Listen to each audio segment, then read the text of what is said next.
walked the wilds of Kahabad through Kharé and the spiteful Backlands all the way to Mampang.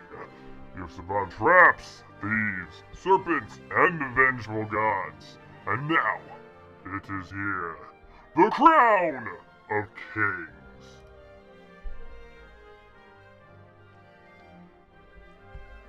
It is said the crown was never forged, only found by Kalana, the Reformer, a lowly foot soldier who became Emperor of the Eastern world. Such is the power of the crown. The air around it crackles with influence. Do we take it? Or do we wait? Let's go ahead and wait. The crown sits unguarded on a pedestal of light. After so many hardships, can it really be so simple? Or is this yet another deception? Sure enough, as soon as you think it, the image of the crown begins to flicker. You turn about to see something approaching. It's a trap!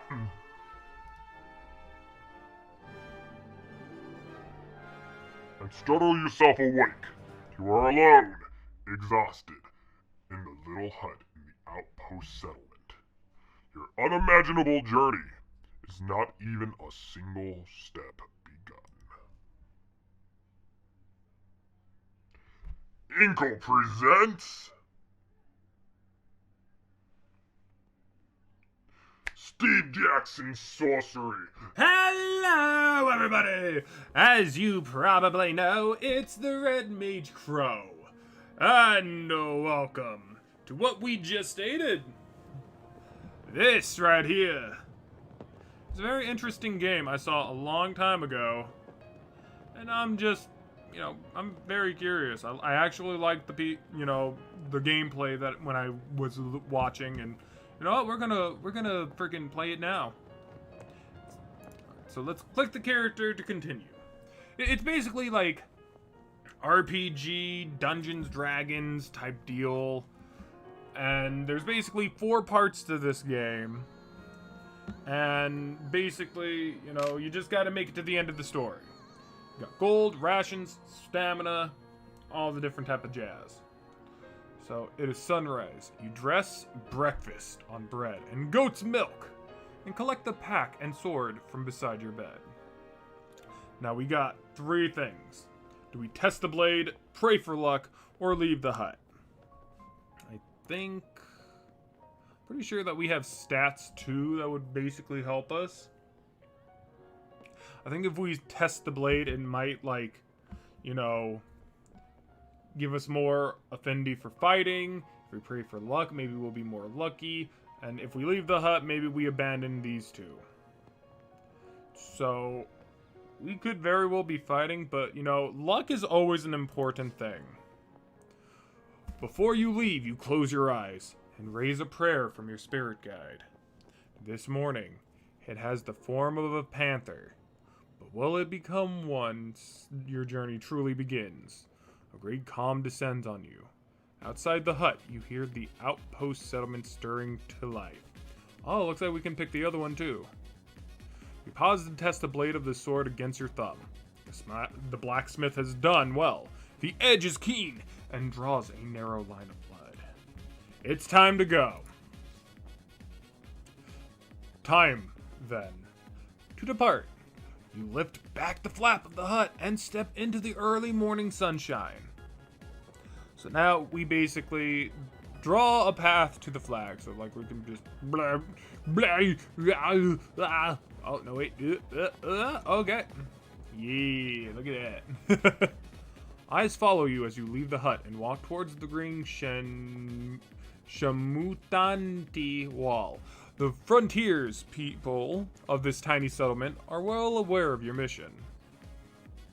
Greet them. You turn to them and bow.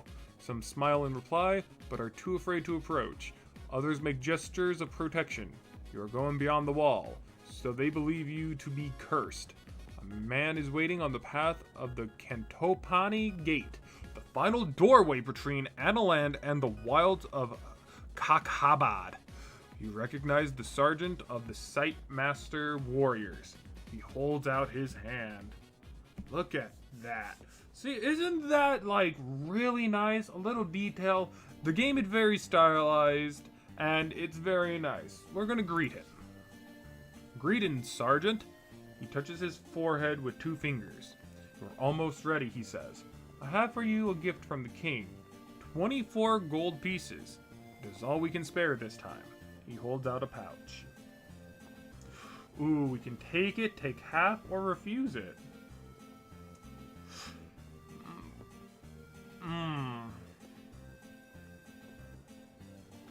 Do we take gold from... We'll take half. You take the bag, count about half the coins, and return the rest. The king will need them should I fail, you declare. You choose a harder path, but I respect you for it, the Sightmaster replies. You must collect your spellbook if you wish magic to aid you, and should you wish to practice your swordplay, I will go one last round with you, and points with his staff towards the training ground. Okay. I would very much like to collect my spellbook first. One of the huts gets slightly back from the others. It's decorated with glyphs and strange symbols. A terrible smell emanates from its doorway. This is the hut of the Chief Mage. He's been preparing your spellbook for days, reading star charts to work out which spells will be available to you in the different locations in the hills beyond. Let's go inside because I want the book. You lift up the flap and go inside. The mage looks up at you with haggard, sleepless eyes and presses the book into your hand. Do you understand how to use this? He asks. Go ahead and tell me. Each spell is crafted through the alignment of 3 stars. He begins. The spell Zap, for example, is made by the aligning Zarathustra, Agus, and Piney. But that is not important. What matters is what the spell is called and what it does. Zap will give you control over lightning. Hot will create a fireball. Foff will create a force field around you. Shall I continue? Tell me a little bit more. The mage nods. The law spell is formed from Lilith, Agus, and Wex, and it will allow you to control the will of unintelligent creatures. The Wow spell is quite different and uses different stars. The order matters, you see. Wow creates an invisible barrier. You'll find the rest in the book.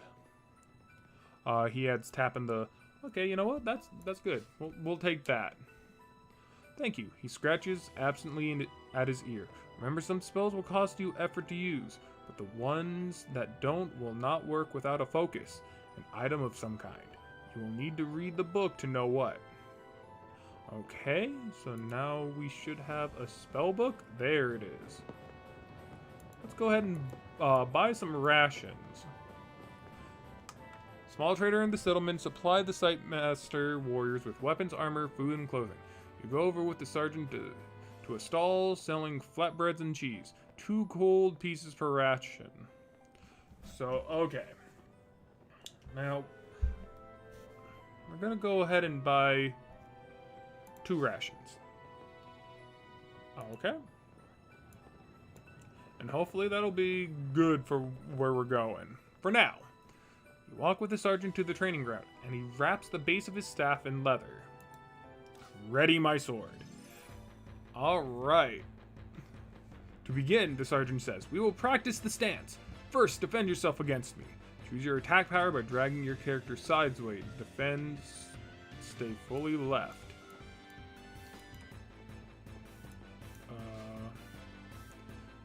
Okay, so the Sightmaster is a powerful enemy. By defending, you will receive the minimum damage from any attack he makes.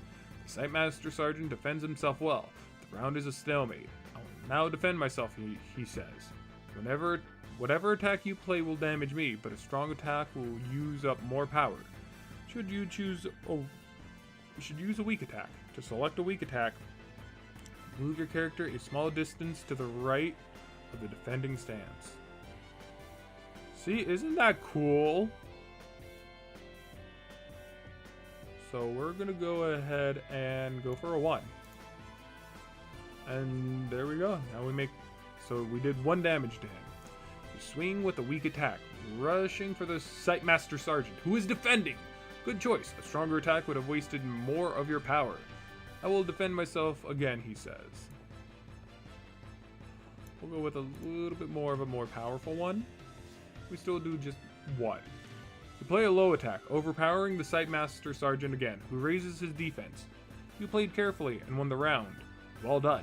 My next attack will be weak, he declares. You'll be able to overpower me by playing a stronger attack, but be sure your attack is stronger. Okay, so then... about maybe a 4? There we go.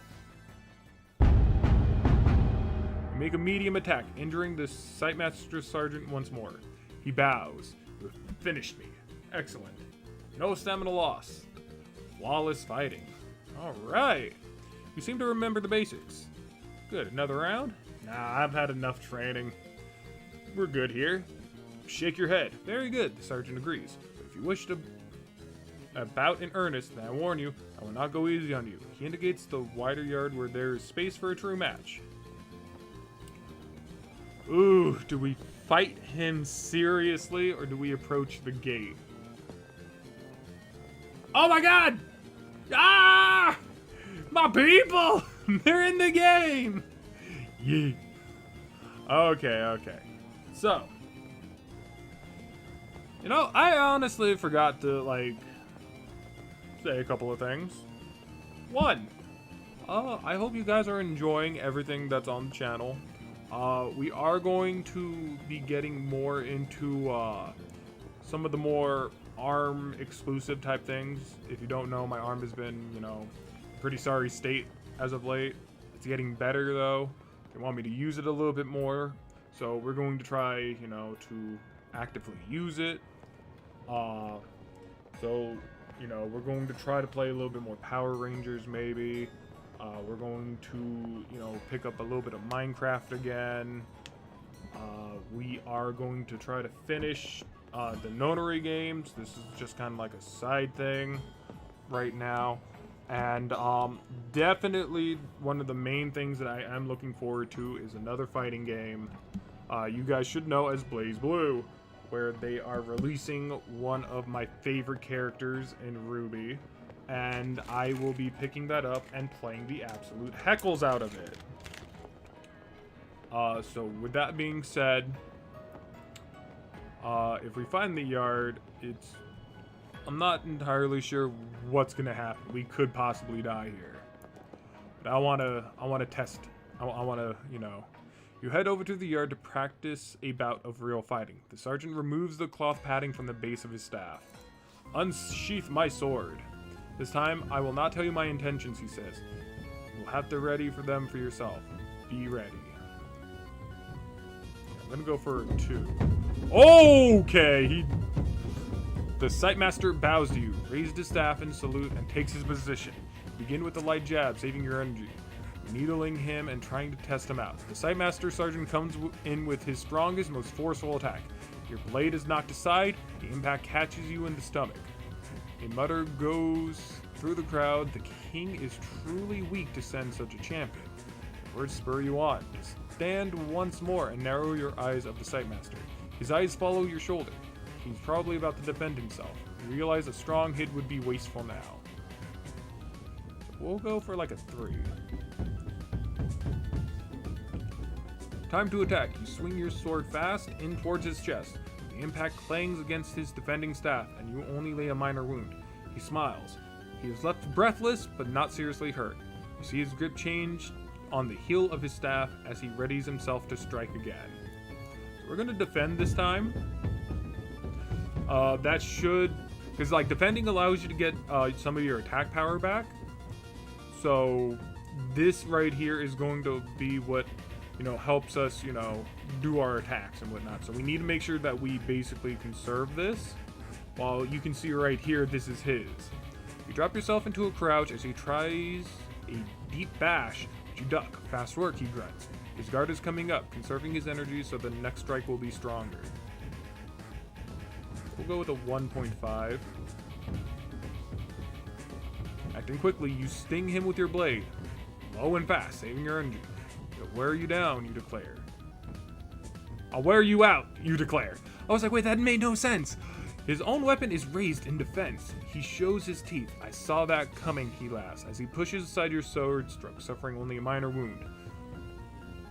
A thin, grim expression crosses his face. He's probably going to go for a really powerful move. I'm going to go for a 5. Yeah, look at that. Relentlessly, you cut and thrust, keeping him pinned. You slash violently across his chest, overwhelming his staff swing. His breath begins to heave. He is struggling to stay upright. Notice his knuckles are whitening. Okay. So we're gonna go for like a...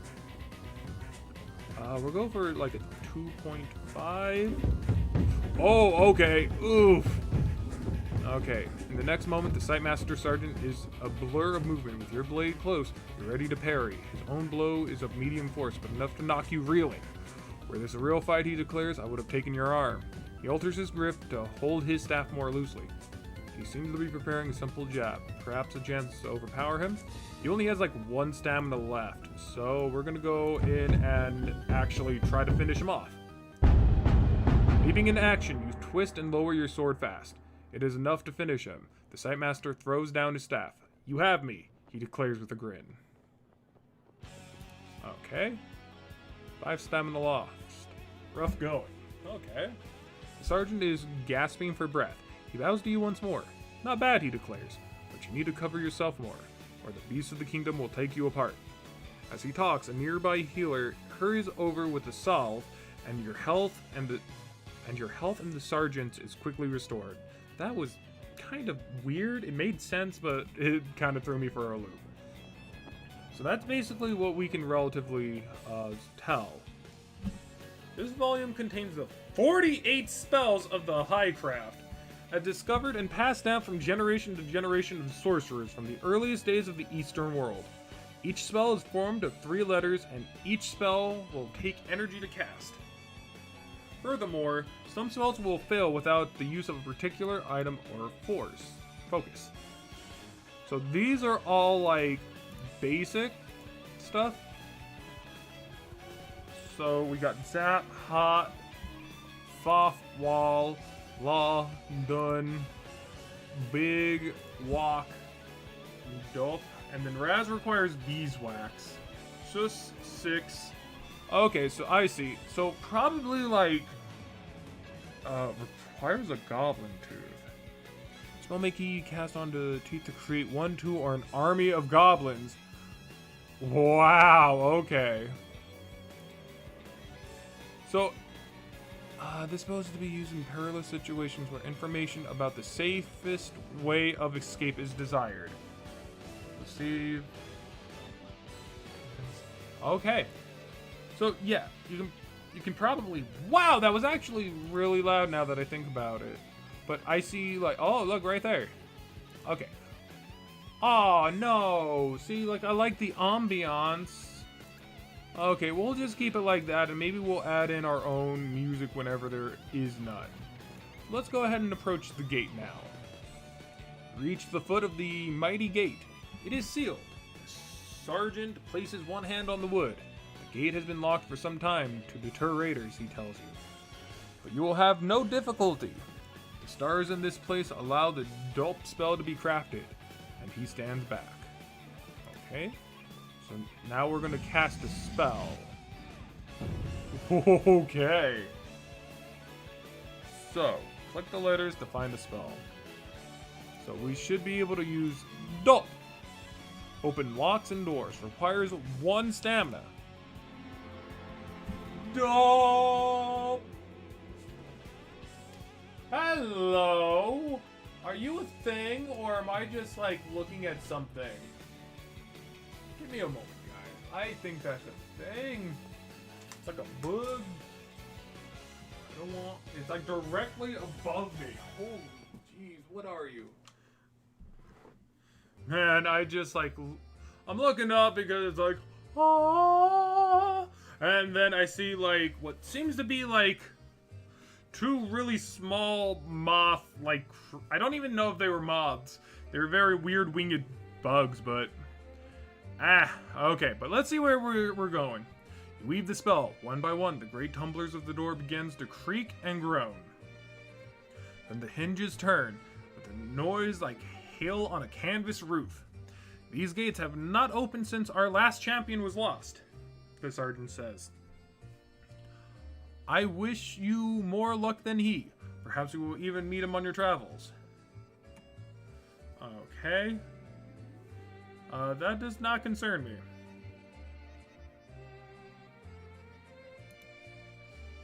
The sergeant nods. Very well. Okay, so now we can enter the gate.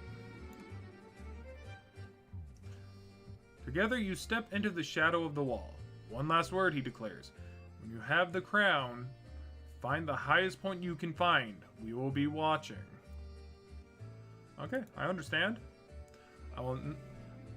I will not wish you a safe journey to Kharé, for the way ahead will not be safe.